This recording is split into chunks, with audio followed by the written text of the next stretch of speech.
मुख्यमंत्री देवेंद्र फडणवीस साहेब व पालकमंत्री जयकुमार गोरे साहेब यांच्या माध्यमातून होत आहेत. अनेक 100 बसेस असतील, ह्या सगळ्या कामांना जी सोलापूरकरांची होती आहे पूर्ण, त्या अनुषंगाने या भारतीय जनता पार्टीला सोलापूरकरांनी इतका मोठा ऐतिहासिक कौल दिलेला आहे. पालकमंत्री जयकुमार गोरे साहेब व शहराच्या अध्यक्षा रोहिणी तडवळकर यांनी आधीच जाहीर केलं होतं की मिशन 75 भारतीय जनता पार्टी राहील. मला वाटतं आतापर्यंत हाती आलेल्या निकालात 78चा टप्पा पूर्ण झालेला आहे. आणखीनही काही जागा सायंकाळपर्यंत वाढतील अशी खात्री आहे. या विजयासाठी मी भारतीय जनता पार्टीचे सर्व पक्ष पदाधिकारी, सर्वसामान्य कार्यकर्ता, विशेषतः सोलापूर शहरात असलेल्या भारतीय जनता पार्टी विचाराच्या मतदारांचं मनापासून अभिनंदन करतो. हे तुम्हा सर्वांचं यश आहे.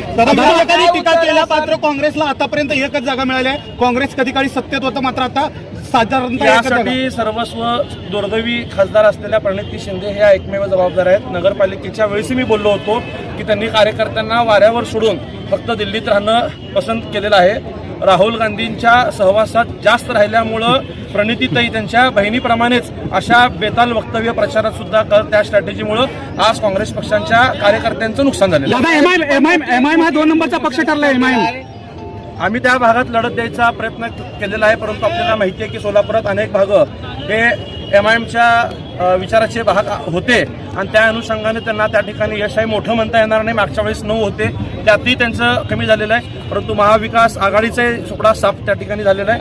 लोकांनी स्पष्टपणे मॅन्डेट भारतीय जनता पार्टी जागा कमी जरी असेल तरी दादा 2 नंबरचा पक्ष ठरला एमआयएम. 8 जागा आलेल्या आहेत. काय फार त्या 2चं महत्व देत आहे तुम्ही? हे करून 8 जागा आलेत. 2 नंबरचं काय महत्व देत आहे? भारतीय जनता पार्टी 80 ते 85च्या फरकाने विरोधी पक्ष